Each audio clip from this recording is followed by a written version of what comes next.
ಇತ್ತೀಚೆಗೆ Lord's cricket ಮೈದಾನದಲ್ಲಿ 2025ರ ವಿಶ್ವ ಟೆಸ್ಟ್ ಚಾಂಪಿಯನ್ಶಿಪ್ ಫೈನಲ್ ಪಂದ್ಯ ನಡೆಯಿತು.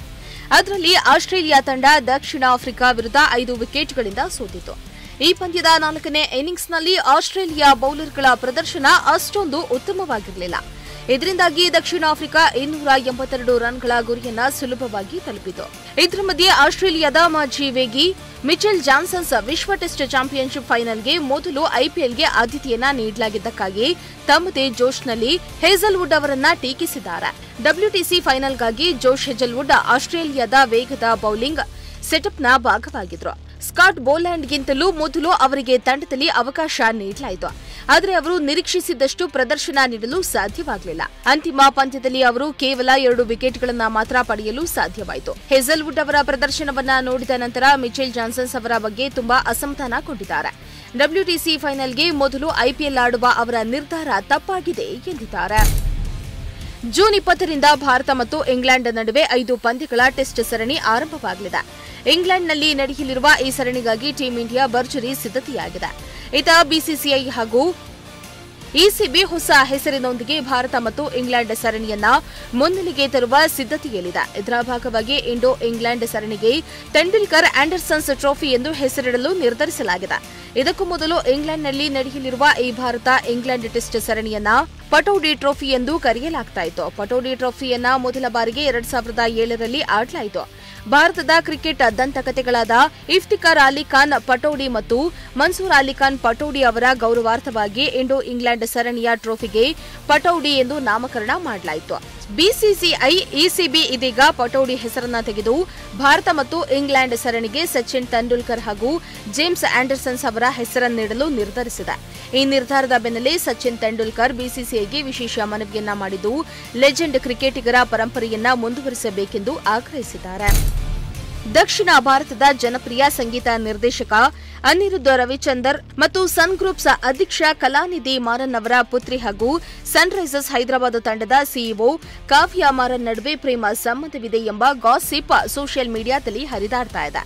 ಇವರಿಬ್ಬರು ಕಳೆದ 1 ವರ್ಷದಿಂದ ಡೇಟಿಂಗ್ ಮಾಡ್ತಿದ್ದಾರೆ ಎಂಬ ಮಾಹಿತಿ ಹಲವು ವೆಬ್ಸೈಟ್ಗಳು ಹಾಗೂ ಪೋಸ್ಟ್ಗಳ ಮೂಲಕ ವೈರಲ್ ಆಗ್ತಾ ಇದೆ. ಅಲ್ಲದೆ ಇತ್ತೀಚೆಗೆ ಮದುವೆಯ ಯೋಜನೆಯಲ್ಲಿದ್ದಾರೆ ಎಂಬ ಸುದ್ದಿ ಕೂಡ ಹರಿದಾಡ್ತಾ ಇದೆ. ಆದರೆ ಇಲ್ಲಿಯ ತನಕ ಅನಿರುದ್ಧ ಆಗ್ಲಿ ಕಾವ್ಯ ಮಾರನ್ ಆಗ್ಲಿ ಇಬ್ಬರು ಈ ಕುರಿತು ಯಾವುದೇ ಅಧಿಕೃತ ಪ್ರತಿಕ್ರಿಯೆಯನ್ನ ನೀಡಲಿಲ್ಲ. ಈ ವದಂತಿಗೆ ಉತ್ತೇಜನ ನೀಡಿರುವುದು ರೆಡಿಟ್ನಲ್ಲಿ ವೈರಲ್ ಆದ ಪೋಸ್ಟ್. ಈ ಪೋಸ್ಟ್ನಲ್ಲಿ ಇಬ್ಬರ ವ್ಯಕ್ತಿಗಳ ಕ್ಷಣಗಳ ಕುರಿತು ಮಾಹಿತಿ ರಿವೀಲ್ ಆಗಿದೆ. ಇದು ಅಭಿಮಾನಿಗಳ ಗಮನ ಸೆಳೆದಿದ್ದು ಟ್ವಿಟರ್, ಇನ್ಸ್ಟಾಗ್ರಾಂ, ಯೂಟ್ಯೂಬ್ ಚರ್ಚೆಗೆ ಗ್ರಾಸವಾಗ್ತಾ ಇದೆ. ಇಂಗ್ಲೆಂಡ್ ವಿರುದ್ಧದ ಬಹು ನಿರೀಕ್ಷಿತ ಟೆಸ್ಟ್ ಸರಣಿಗೆ ಟೀಂ ಇಂಡಿಯಾ ಭರ್ಜರಿ ಸಜ್ಜಾಗಿದೆ. ಈ ಸರಣಿಯಲ್ಲಿ ನಾಯಕನಾಗಿ ಹೊಸ ಅಧ್ಯಾಯ ಆರಂಭಿಸೋಕೆ ಯುವ ತಾರೆ ಶುಭ್ಮನ್ ಗಿಲ್ ಸಜ್ಜಾಗಿದ್ದಾರೆ.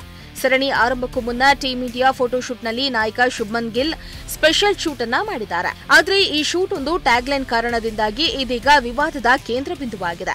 ಗಿಲ್ ಹಿಡಿದಿದ್ದ ಬ್ಯಾಟ್ನಲ್ಲಿ ಪ್ರಿನ್ಸ್ ಅಡಿಬರಹವಿದ್ದು ಇದು ಸಾಮಾಜಿಕ ಜಾಲತಾಣದಲ್ಲಿ ಭಾರಿ ಚರ್ಚೆಗೆ ಗ್ರಾಸವಾಗ್ತಾ ಇದೆ. ಇನ್ನು ಕ್ರಿಕೆಟ್ ಲೋಕದಲ್ಲಿ ತಮ್ಮ ಗುರುತನ್ನ ಪೂರ್ತಿಯಾಗಿ ಸ್ಥಾಪಿಸಲಿಲ್ಲ ಗಿಲ್. ಇಂಥ ಅಡಿಬರಹವಿರುವ ಬ್ಯಾಟ್ ಬಳಕೆ ಮಾಡಿರುವುದು ಸಚಿನ್ ಮತ್ತು ಕೊಹ್ಲಿ ಅಭಿಮಾನಿಗಳಿಗೆ ಸುಲಭವಾಗಿ ಜೀರ್ಣವಾಗಿಲ್ಲ. ಅಂದಿನ ದಂತಕಥೆಗಳಾದ ಸಚಿನ್ ತೆಂಡೂಲ್ಕರ್ ಮತ್ತು ವಿರಾಟ್ ಕೊಹ್ಲಿ ಎಂಆರ್ಎಫ್ ಬ್ಯಾಟ್ ಅನ್ನ ಬಳಸಿದ್ರೂ ಅಡಿಬರಹ ಇರಲಿಲ್ಲ. ಆದ್ರೆ ಈಗ ಗಿಲ್ ಬ್ಯಾಟ್ನಲ್ಲಿ ಪ್ರಿನ್ಸ್ ಎಂಬ ಹೆಸರನ್ನ ನೋಡಿ ನೆಟ್ಟಿಗರು ಕೋಪಗೊಂಡಿದ್ದಾರೆ. ಟಿ20 ಕ್ರಿಕೆಟ್ನ ದಂತಕಥೆಯ ಆಟಗಾರರಲ್ಲಿ ಒಬ್ಬರಾದ ಫ್ಯಾಫ್ ಡು ಪ್ಲೆಸಿ ಪ್ರಸ್ತುತ ಮೇಜರ್ ಲೀಗ್ ಕ್ರಿಕೆಟ್ 2025ರಲ್ಲಿ ಆಡ್ತಿದ್ದಾರೆ. ಅವರು ಈ ಪಂದ್ಯಾವಳಿಯಲ್ಲಿ ಟೆಕ್ಸಾಸ್ ಸೂಪರ್ ಕಿಂಗ್ಸ್ ತಂಡದ ನಾಯಕರಾಗಿದ್ದಾರೆ. ಜೂನ್ 16ರಂದು ಟೆಕ್ಸಾಸ್ ಸೂಪರ್ ಕಿಂಗ್ಸ್ ಎಂಎಲ್ಸಿ 2025ರಲ್ಲಿ ಲಾಸ್ ಏಂಜಲೀಸ್ ನೈಟ್ ರೈಡರ್ಸ್ ಅನ್ನ ಎದುರಿಸಿತು.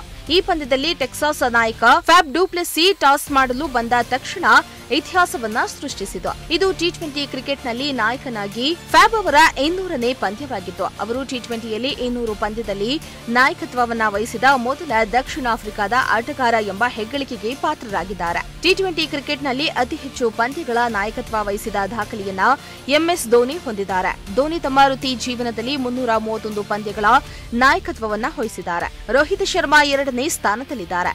225 ಪಂದ್ಯಗಳ ನಾಯಕತ್ವ ವಹಿಸಿದ್ದಾರೆ. ವೆಸ್ಟ್ ಇಂಡೀಸ್ನ ಡ್ಯಾರೆನ್ ಸ್ಯಾಮಿ 208 ಪಂದ್ಯಗಳ ನಾಯಕತ್ವವನ್ನ ವಹಿಸಿದ್ದಾರೆ ಮತ್ತು ಈ ಪಟ್ಟಿಯಲ್ಲಿ 3ನೇ ಸ್ಥಾನದಲ್ಲಿದ್ದಾರೆ. ಇಂಗ್ಲೆಂಡ್ನ ಜೇಮ್ಸ್ ವಿನ್ಸ್ 208 ಪಂದ್ಯದಲ್ಲಿ ನಾಯಕತ್ವ ವಹಿಸಿದ ದಾಖಲೆಯೊಂದಿಗೆ 4ನೇ ಸ್ಥಾನದಲ್ಲಿದ್ದಾರೆ. ಈಗ ಫ್ಯಾಬ್ ಡು ಪ್ಲೆಸಿ ಈ ಪಟ್ಟಿಯಲ್ಲಿ 5ನೇ ಸ್ಥಾನಕ್ಕೆ ತಲುಪಿದ್ದಾರೆ.